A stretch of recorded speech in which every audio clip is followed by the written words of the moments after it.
Yes, another recording which I associate with that visit of Freddie Goodyear. I've an idea he played that. Not as sure about as I was about the other two.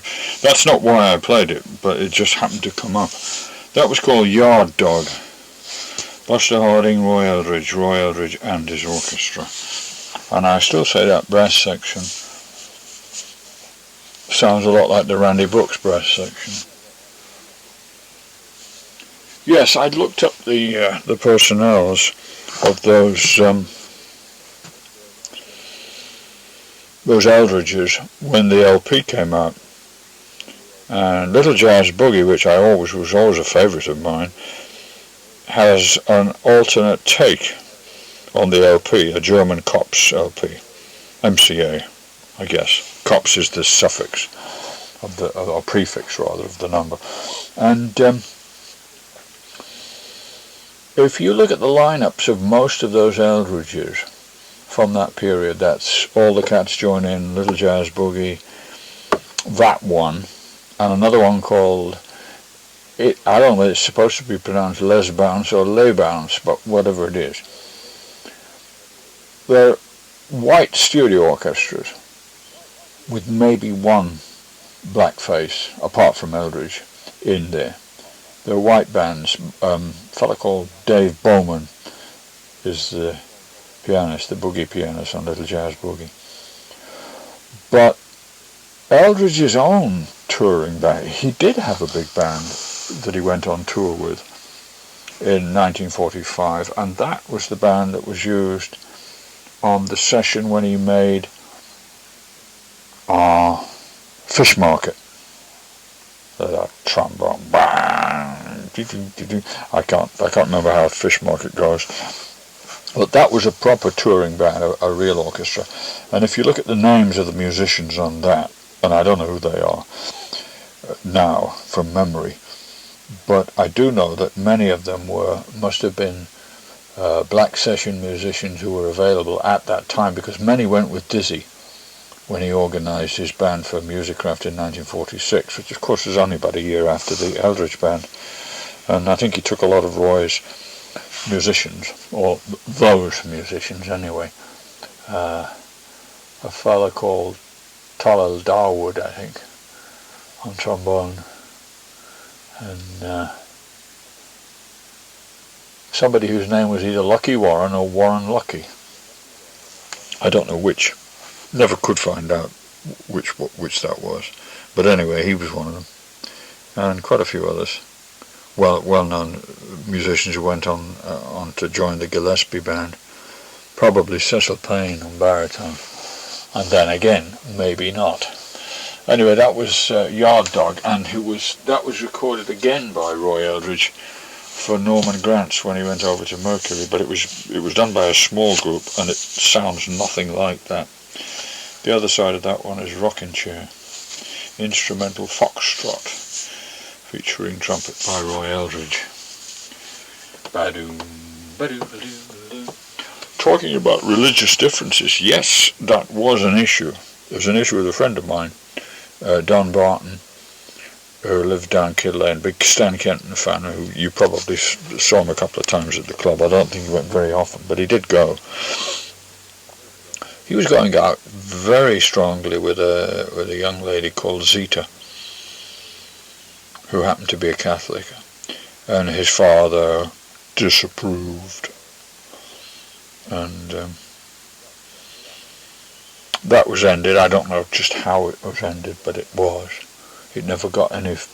He was going out with her for a few months, and then it just fizzled out. I'm pretty sure that parental disapproval put the choppers on it, as they say. And he later married. Been married twice now, but I can't remember. I've lost track. I did speak to him over the phone, and I was up there when I went to St Helens. I called, but as I think I mentioned this, he was away for the weekend, and I never got to see him. He called me when I came back and had a chat with him. Not changed a bit. He says he likes Ted Heath. Ha! Ted Heath! Ted Heath.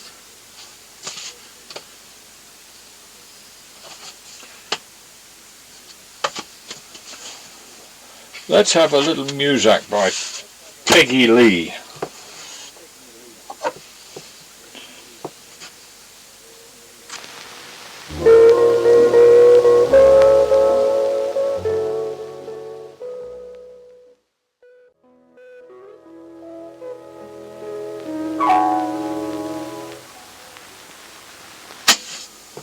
The delectable Norma Jean Ekstrom, or whatever her name was.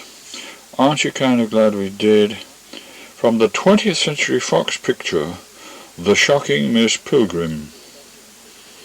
Gershwin and Gershwin. That was Ira Gershwin putting words to a song that George had written many years before he died. A posthumous or semi-posthumous song. That was the same firm that had the song Changing My Tune, which Artie Shaw made such a beautiful recording of.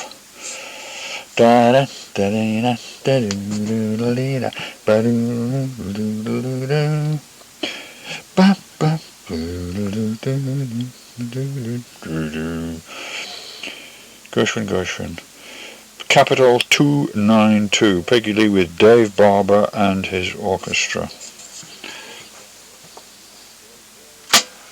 This has a very rough surface, I'm sorry to say, but I think it's worth hearing, just for curiosity if nothing else.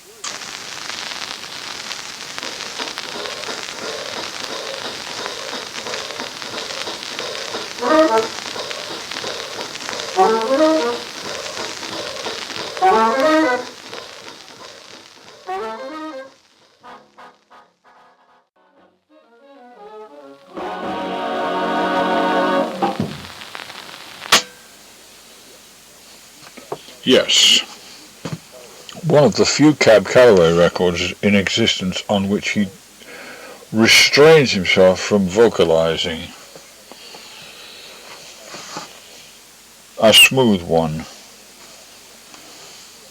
That's okay. 6720, a smooth one, Foxtrot. Benny Goodman arranged Harding. Cab Calloway and his orchestra, probably recorded about 1940. They used to do that, didn't they? If a song was recorded by one member of the company, or everybody else had to record it too. Well, not everybody, but you know what I mean. The other side's called Let's Go Joe, Cab Calloway and the Cavaliers, with Cab Calloway and his orchestra. Written by Calloway, Smith and Palmer. Not played it for an awfully long time, I can't remember it. Some of those titles that you mentioned, isn't it funny that you should mention Cuban Sugar Mill when I put that on that other tape?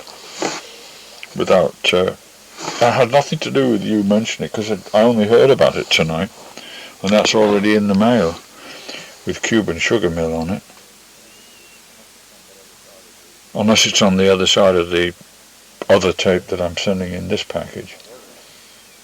Now there's a thing. Maybe it's on that. Anyway, I did tape Cuban Sugar Mill. It's just coincidence.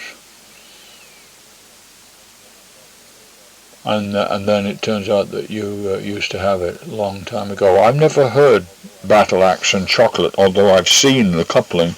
It's a famous coupling, but somehow or other it's never gotten around to me. Now I do have High Spook and Yard Dog Mazurka. One, I think it's Yard Dog Mazurka sounds like intermission riff, but it's not the same. It's just similar. It's not exactly the same. There's quite a lot of differences. I quite like Lunsford's version of Pavan, which was recorded for Columbia and issued on Blue Label Parlophone. Again, I don't have it to hand, but I would like to. I really should put it on one of the tapes because it's rather good. Although it's a question if you like Pavan, and if you don't like Pavan, I guess it's not really that marvellous. Morton Gould's Pavan. Da da diddly diddly da da doo doo doo da. Miller has a nice recording of Pavan, and there was one by a big orchestra, and this is coming to the end of the tape, so I'm not going to put any more on here tonight. It's getting late, it's 10ish, and yes, I did watch Basic Instinct. I didn't care for it very much, and I did tape it, but it's already been covered over with comedy programs, bits and pieces. I tape comedy programs, things like Roseanne and the Larry Sanders Show, which I think is very good. I think that's on Saturday, or is it Friday? I forget now. But I like it. I like Gary Shandling, and I also like Rip Torn in that. Right, this is coming to an end. I'm going to call it off.